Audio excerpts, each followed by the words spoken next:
कृपया त्यांना विनंती आहे की आपण माहिती घ्यावी. हा विभाग वैद्यकीय शिक्षणाकडे हे जे हॉस्पिटल आहे अंबाजोगाईचं त्या ठिकाणचे मेडिसिन्स वगैरे जे असतील ह्या वैद्यकीय शिक्षण ह्या विभागाकडे येतात आणि त्या खात्याचे सन्माननीय मंत्री कोण आहे ते आपल्याला माहिती आहे.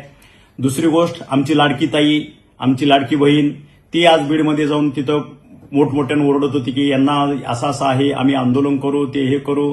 माझ्या लाडक्या बहिणीलाही मला सांगायचं आहे, ताई थोडं शिस्तीत घ्यावं, थोडी माहिती घ्यावी, आपलं नॉलेज वाढवावं. थोडं आपण थोड्या माहिती घेतल्यानंतर मग खऱ्या अर्थानं कुणावर टीका करायची हे आपल्याला समजेल.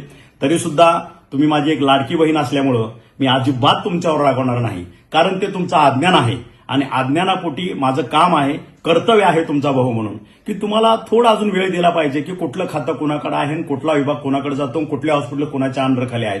ताई, माझी नम्र विनंती आहे, आपण व्यवस्थित माहिती घ्यावी आणि माहिती घेतल्यानंतर तुम्ही डेफिनेट मला सॉरी म्हणाल ह्याची मला खात्री आहे. जय हिंद, जय महाराष्ट्र.